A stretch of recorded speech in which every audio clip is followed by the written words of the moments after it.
Welcome back. Tributes have been pouring in for famous Nigerian poet and novelist Gabriel Okara, who has died at the age of 97. Mr. Okara from Bayelsa State in southern Nigeria died on Sunday evening after collapsing a month before his 98th birthday. He was the first modernist poet of Anglophone Africa and was famous for his first novel, The Voice, published in 1964. His literary talent was discovered in 1953 when his poem, The Call of the River Nun, won an award at the Nigerian Festival of Arts.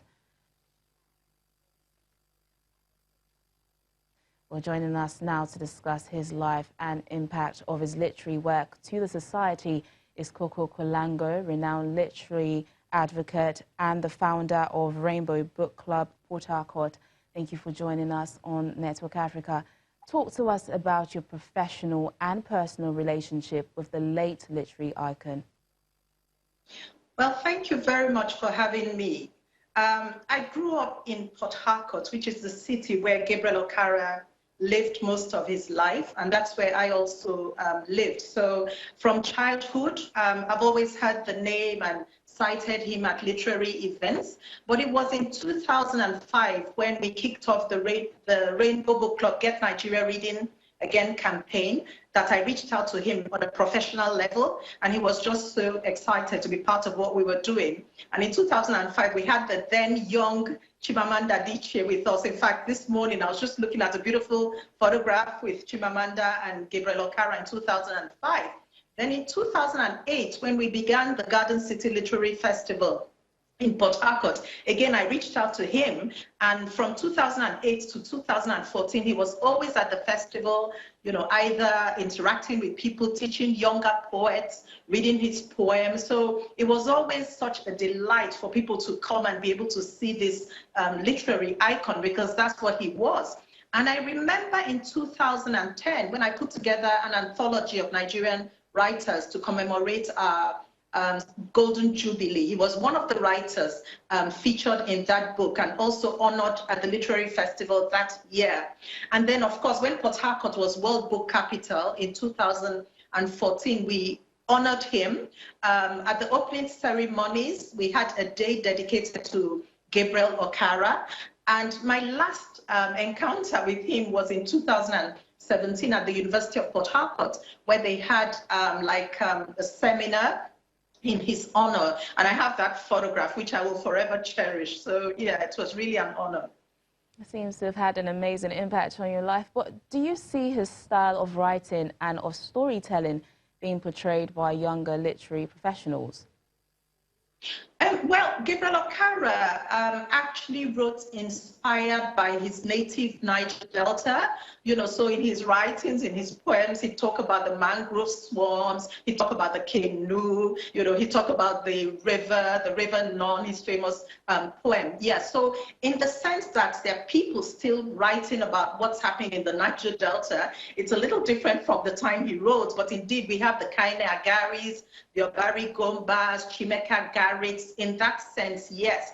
But it's also amazing to know that the younger poets are taking, you know, his legacy and doing even other things with the new things with poetry. For instance, 21st, a few days ago, 21st of March was World Poetry Day. And I was actually at a function in Lagos where Wole Soyinka was the special guest. And we had poets like Sage Hassan, Iko Abasi, Salamatu Sule, the younger generation.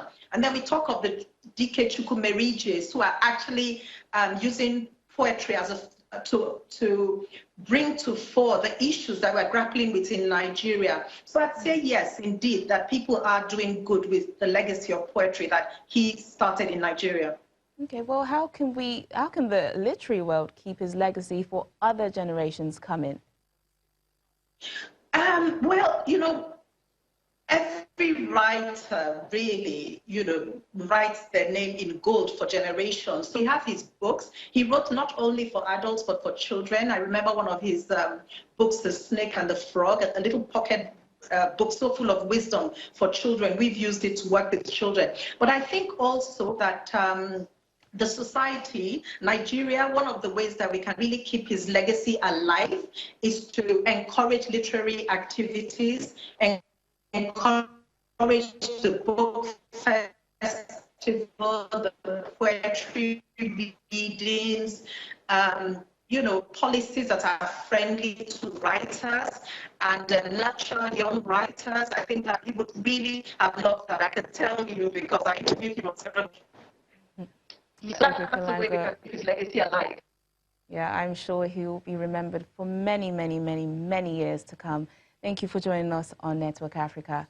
Well, finally on the program, Dubai is famous for its skyscrapers and more recently, its art boom. The Dubai Art Fair attracts dealers, artists and collectors from all over the world, showcasing works by artists from more than 40 countries and 90 galleries around the world. Take a look. African and diaspora artists showcase their work at this year's Dubai Art Fair, a 3-day annual event that attracts dealers, artists and collectors from all over the world. Works by artists from more than 40 countries and 90 galleries around the world were on display at the fair. That's considered one of the biggest contemporary art events in the region. This year's event also featured 5 galleries from sub-Saharan Africa, an increase from previous years and an indication of the growing influence of African art. Featured artworks included some of the continent's most prominent contemporary artists, such as Mauritania's Omar Bor, Angola's Kiloanji Kiahenda, or Nigeria's Uche Okeke, among others. The exhibition showed the growing appetite for more African art. That's a good move to be able to present African artists because they are very coming forward in this world right now. It has been going on for now a few years. So I thought maybe this is an international fair.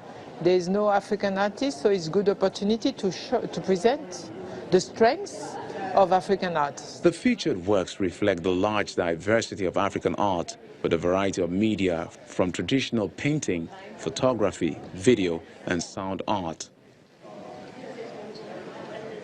Kenya's KIMANI was one of the 17 African artists who featured at the fair. KIMANI, whose work explores themes of cultural adherence, identity and migration, says cross-cultural exchanges like the art fair can go a long way in strengthening African artists' visibility. I think there's a mutual interest between the Gulf and Africa, and I think it's been a historical interest that is now growing so that Africa can be more of a can be more advantageous at this time rather than historically. So when it comes to culture, it's only natural that that will follow the economic interest in Africa. Art Dubai ran until Sunday and is part of the cultural event Art Week. Well, that's it on the program today. Thanks for watching. I'm Teniola Shobowale. Bye for now.